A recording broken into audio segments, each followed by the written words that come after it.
Welcome back to Dead Good Book Reviews. I'm Judith and you're watching another episode of Overbooked here on the channel. This is the series where I talk about every single book on my shelves because I will reclaim my throne. I'm sure I've used that one before.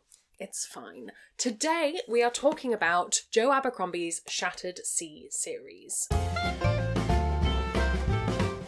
I own book 2 and book 3 in this series, not in matching editions. When you buy books secondhand, you make do with mismatched series. It's okay, we're okay. I will eventually buy book 1, but not in time to make this video. Regardless of where books come from, nobody's paying me to talk about books except my patrons, and all opinions are my own. I'm going to keep this as spoiler-free as humanly possible while still talking about all 3 books in the series. If you do want to go in knowing absolutely nothing, pause the video, come back when you've read them, we'll talk then. And I will link the story graph for the series down below in case you want to check out any user-generated content warnings. Since this is Joe Abercrombie, the Grimdark author, I would highly recommend looking up the content warnings. This is a young adult series, that is what it was published as. I do think it can be read as an adult if you've read Joe Abercrombie's other books, no problem with that. It's not a blank of blank of blank kind of YA. They published between 2014 and 2015, with 1 in 2014 and 2 the next year, which is wild to me when we're so used to waiting many years for series to finish. And I would describe it as Viking-inspired fantasy. Viking-inspired fantasy grimdark. There we go. The first book is neither of these. The first book is called Half a King, the second book is Half the World, and the third book is Half a War. Joe Abercrombie is an author who has written quite a lot of books, many of which have reviews up on this channel. You can check out the First Law trilogy, you can check out the what's it called? Madness of Crowds trilogy? Is that what it is? I can never remember. They both have videos up. I'm also reading his standalones at the moment. Basically, he's written all sorts. This is his YA offering. Book 1, Half a King. Yarvi is the Prince of Declan. He is the youngest son, and he has a limb difference, which in Viking fantasy times is not seen very well. We're going to talk about that a little bit later. But he is all set to give up any claim to the throne he would have and join the ministry, effectively becoming a priest. However, his father and his older brother are brutally killed, and Yarvi vows to take revenge on whoever did it. So he ends up taking the throne and going off to do a revenge quest, as happens in many a Joe Abercrombie book. However, there are those who would rather he did not do that. Angst, betrayal, adventure, seafaring, pillaging, it's all there. The other 2 books do have Yarvi as a pivotal character in them, but they are different perspectives, including multiple perspectives in each book, and they follow different characters on different adventures. So much like Joe Abercrombie's other books, the 3 books do function as individual narratives. It is not a series that leaves you on a massive cliffhanger every time. Why should you read this series? What reasons would I give you? I think the world is great. I haven't read a huge amount of Viking-inspired fantasy. That which I have read has tended to be YA of kind of like 2017, and some of it was not that great. I actually really like this world. I like how detailed it is. I like the cultural elements. I think that because it's YA, Joe Abercrombie has to shy away from some of the more grim aspects of Viking raiding.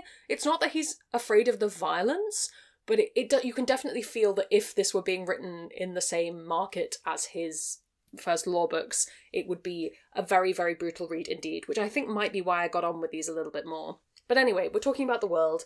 There is a magical element to the world. It's very much a I'm trying to think how much I can say without spoiling it, because it is kind of a spoiler. It's a low magic world that has a sense that magic can happen. I won't say that any aspect of the world building was totally novel to me. There was a lot that I'd seen in other places, but this combination of things felt very fresh and new, and it was just an enjoyable place to be.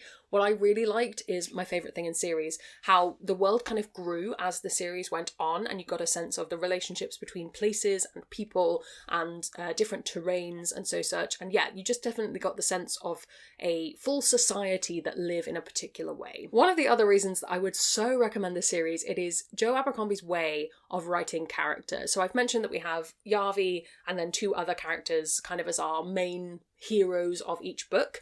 And one of the things that it's so well done is that Joe Abercrombie will write you a book from a character's perspective and you go, well, they're the hero, they're the good guy, everything they do must be right and they will continue to be right forever. And then you read the next book, see that character through a different person's eyes, and you go, oh no, that person has a terrible flaw that they cannot see in themselves, therefore I did not see it in the book, and now I don't know if I like them anymore. And it's it's so well done that it never feels like a betrayal of the character. It always feels like something that was totally true. It's just about how characters see themselves. So even from book 2 to book 3, we get that again.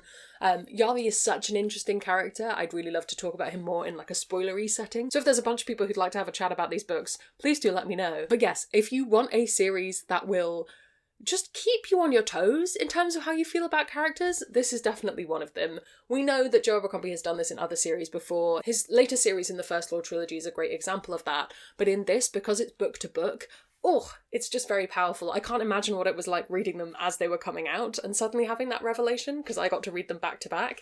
But it was great. A lot of the plot in this series hinges around the idea of people behind the throne and people who are fighting for power very openly and people who are subtly trying to influence things. People who claim to be working for peace when really they aren't very much. And that's handled hugely well throughout this series. You definitely get more war-focused characters, blessed by Mother War, and you have characters who are more into Father Peace and diplomacy, both of which pair together so beautifully across the plot. There are such huge betrayals and plot reveals in this series. I was listening to either book 2 or book 3, I can't remember which, while I was crossing London, and I just remember that there was such a big revelation that I fully had to stop walking and just take a moment to let my whole worldview of this fantasy world shift.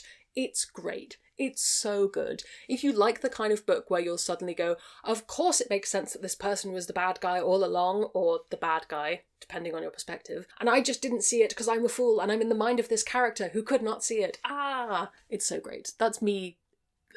Is my very, very intelligent commentary on all of this. There are a lot of battles in this. It is a lot of people fighting for power quite literally. There's battles, there's duels, there's definitely violence. I wouldn't say that just because this is YA, you don't have that Joe Abercrombie Grimdark flair. However, I do think it is less violent in tone overall.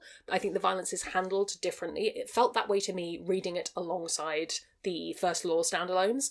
I definitely feel like you can tell this was being edited for a different audience. I don't know about written, I feel edited. For me, that works incredibly well because that's always my barrier to Joe Abercrombie books, is I don't necessarily want to be in the minds of these people, often the men in the books. We not only get female perspectives later on, but also the men.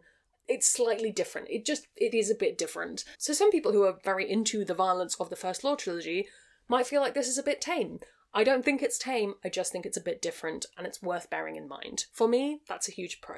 I don't think it sacrifices anything from having that in there. I do think it means that some punches are pulled a little bit, perhaps. I think some of the endings are very different to how a lot of Joe Abercrombie's other books end.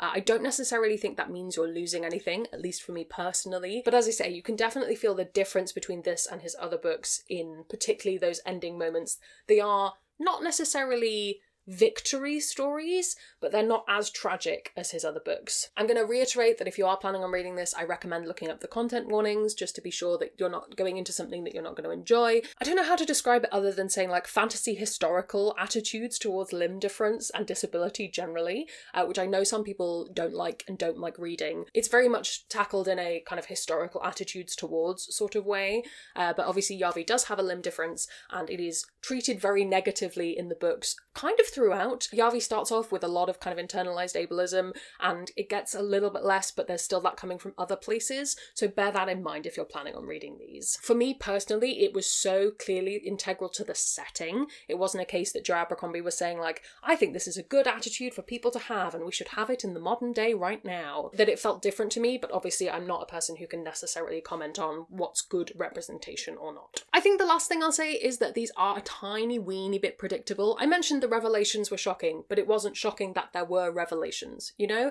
And the overall structure of the books and some of the moments that were reveals felt very familiar. For me, familiar is usually actually a good thing. It means that I've fallen into a book that has good tropes, that has good understanding of storytelling. So I enjoyed this.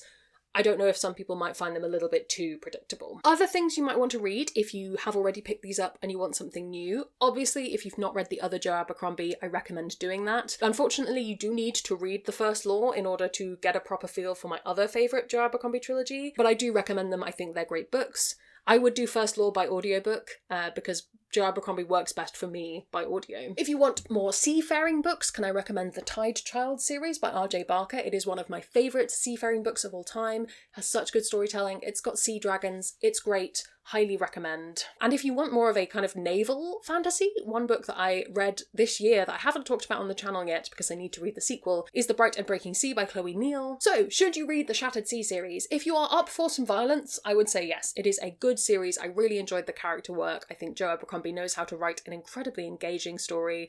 I would recommend. Have you read these? Do you have plans to? Let me know down in the comments below. While you're down there commenting, if you haven't already, please do subscribe. It makes me feel loved and appreciated. You can also come hang out on Discord where we have chill chats about books. I would like to say an enormous thank you to all the ghosts who haunt me over on Patreon. They support the channel and in return get early access to videos, bonus content, live streams and more. If you'd like to join their number, that's linked below as well. Thank you so much to you for watching. That's all from me and I will see you in the next one. There's gonna be some bloopers now. Plonk those up there for us. Yes. Nope. If you've not encountered Joe Abercrombie before, he is predominant... Hi Luna. You got something in your eyebrow. You need help. There we go. I helped.